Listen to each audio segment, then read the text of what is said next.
The state of Florida prides itself on juicy oranges. Unfortunately, farmers are saying that the state's signature fruit is losing its edge. Welcome back. I'm Russ McCaskey. And I'm Nicole Gabe. Now, the citrus industry is experiencing its lowest production since 1936. WINK News environmental reporter Liz Biro is at a citrus grove and shares why. Between last hurricane season, diseases impacting crops, and increased costs to keep operations like this one going, growers feel like they're being beat to a pulp.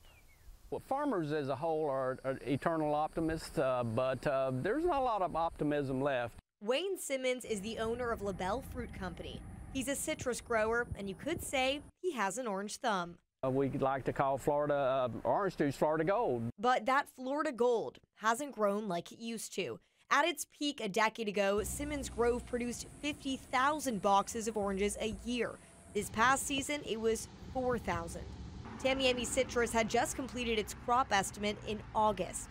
And we were really comfortable and felt good about the crop we had on the trees at the time. But then Ian hit. Because of Ian, Mahan says their 4 groves suffered a crop loss totaling $4 or $5 million. The Sunshine State as a whole produced just under 16 million boxes of oranges this year. 10 years ago, we produced 103 million boxes. 20 years ago, we were producing 242 million boxes. Mahan says Hurricane Ian knocked out around half the state's production, but the major obstacle for growers right now is citrus greening, a bacterial disease brought on by a bug no larger than a grain of rice called a psyllid. In Florida, every grove has it, and once it's on one tree, it spreads to others. You know, neighbor next door, he's thrown in the towel. Simmons' neighbor is now growing mangoes and avocados.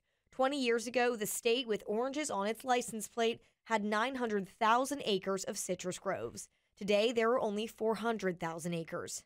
But Simmons says he's a little more hard-headed and won't be throwing in the towel anytime soon. Liz Biro, WINK News. And coming up at 5, Liz shares more on the state of the industry and one bug that's bringing hope.